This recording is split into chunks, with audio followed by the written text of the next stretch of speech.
Welcome back to the deep dive. We've gone through a stack of sources you sent in, pulled out all the key knowledge nuggets, and we're ready to give you that shortcut to being well-informed. And today's topic is, well, it's an interesting one. It's about a closed system.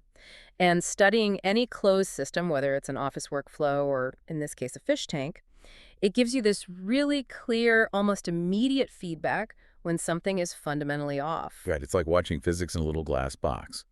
And our lens for this deep dive comes from an author named Ang, who calls himself an old software plumber. I like that. Yeah. And in his series, Notes on Fishkeeping, he spots this real contradiction. He's in a local fish shop, a place you'd expect to be just pristine, and he sees something that doesn't add up. And that contradiction is really our mission for today. He saw a tank, and the water was, by his account, absolutely crystal clear. A great sign, right? You think so? But at the same time, it was hosting a biological nightmare. And that nightmare is the focus of our deep dive. It's the notorious Black Beard Algae, or BBA.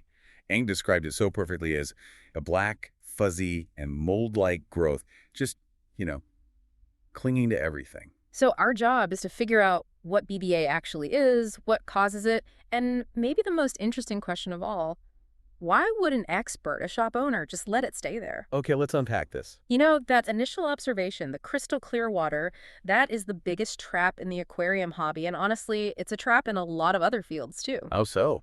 We judge health by what we can easily see. Clarity is easy, you look at it, it's clear. But BBA is proof that, clarity is only skin deep. It's a total paradox then. If your water tests are coming back perfect and you can see straight through the tank, why is this fuzzy black menace taking over your most expensive plants and driftwood? Because BBA, and this is the key, it's not like some green algae that's just floating around feeding on junk in the water. It's an organism, a red algae called Autoinella, and Ang's description is spot on. Black, fuzzy, and mold-like. That fuzzy part seems important. It's everything. That structure is incredibly tough. It anchors itself so tightly to surfaces that if you want to get it off, you often have to take the whole rock or piece of wood out of the tank and use some pretty extreme methods. Like what? Like dipping it in concentrated acid or peroxide, things you obviously can't do with, fish swimming around. Okay, now I get why they call it notorious. It's not just ugly. It's basically permanent unless you tear the whole tank apart. Exactly. And its presence is a massive red flag. It's telling you that the whole system, the whole management of that ecosystem is unstable. It's not a temporary glitch. It's a symptom of a chronic, deep-seated problem. So if it's not the obvious stuff, like dirty water, what is the actual flaw? How fast can something like this even show up? Because it feels like this shifts the problem from, just cleanup to fundamental design. It can appear surprisingly quickly if the conditions are right. And Ang's research really nails the three main triggers, the trilogy of issues that creates the perfect storm for BBA to just take over. Okay, so let's get into the science. The three culprits were fluctuating carbon dioxide, too much light, and accumulated organic waste. And here's where it gets really interesting. The CO2 thing is way more subtle than just not enough CO2. That's the critical piece of the puzzle. A lot of people with high-tech planted tanks, they inject CO2 gas to help the plants grow.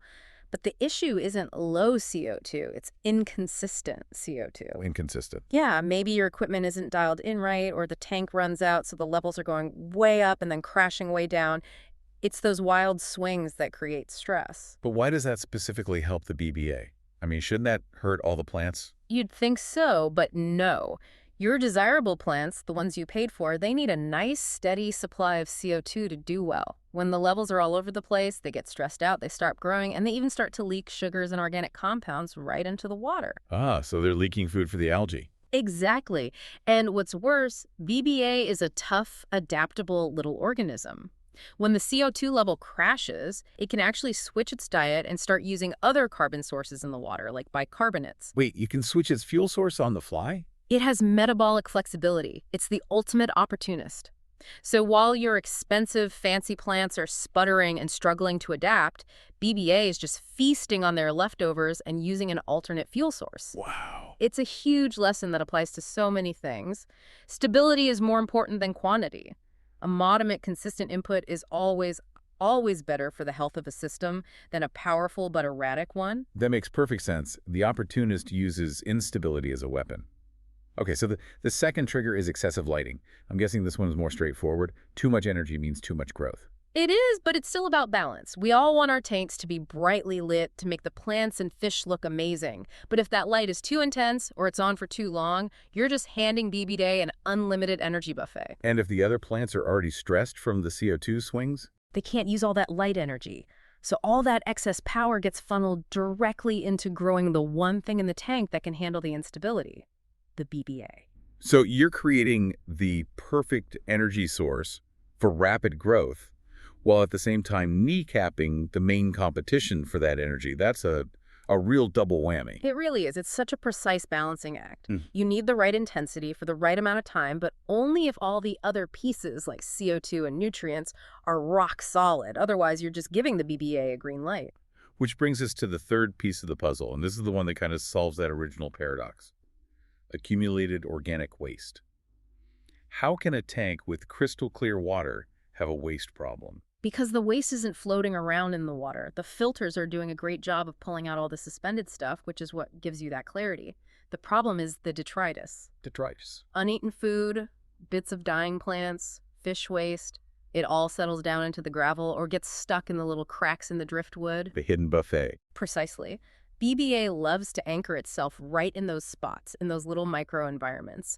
So the water column might be pristine, but right at its roots, the BBA is getting a constant, steady drip of nutrients, phosphates, nitrates leaching out of that hidden sludge.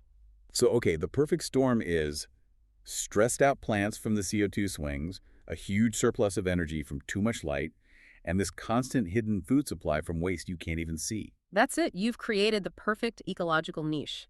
Combine instability, excess energy, and a hidden food source, and you guarantee that the toughest, most opportunistic organism is going to win. Which brings us right back to Aang's original question. Yeah. If BBA is this huge red flag for instability, if it's so hard to remove and it looks awful, why on earth did the professional shop owner just let it be? Why leave the enemy inside the gates?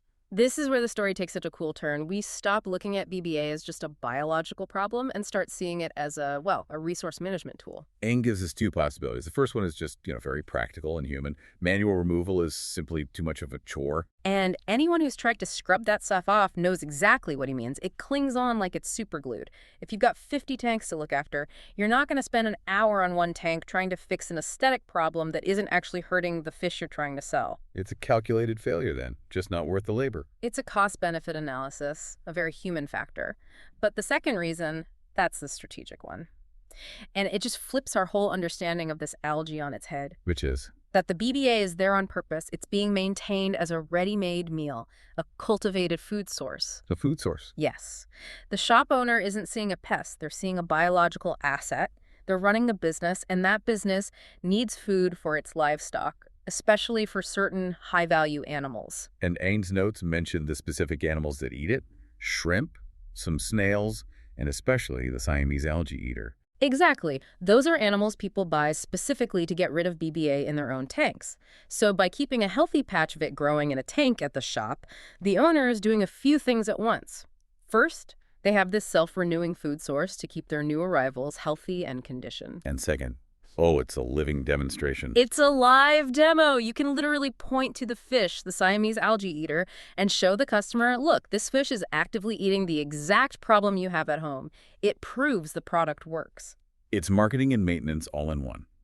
What looks like a mistake or laziness to a hobbyist is actually a really clever business move. It's optimizing the system for a different goal, not for pure aesthetics, but for commercial utility, for nutrition. That's brilliant. So it completely reframes BBA from waste to resource. But could a regular person do that? Like, could you keep a little patch of BBA in your home tank just to feed your cleanup crew? It's risky. For the average hobbyist who wants that perfect, beautiful planted tank, it's probably too risky. BBA spreads so fast once the conditions are right that your small patch can become a tank-wide infestation before you know it. So the shop can do it because they have the scale and the specific animals to control it. Right. For them, it's controlled inventory. For you at home, it's usually just a catastrophic loss of control. So context really is everything. A notorious pest in my living room is a useful tool in the back of a fish shop. And it's a really powerful reminder that sometimes the thing you think you need to eliminate is actually a resource that's supporting another part of the system. So what does this all mean? Well, we dove into the world of this notorious black beard algae, and we found out that its root cause is this trio of destabilizing factors: inconsistent CO2, way too much light, and that hidden organic waste. We learned that the problem isn't the clear water, but the imbalance just under the surface.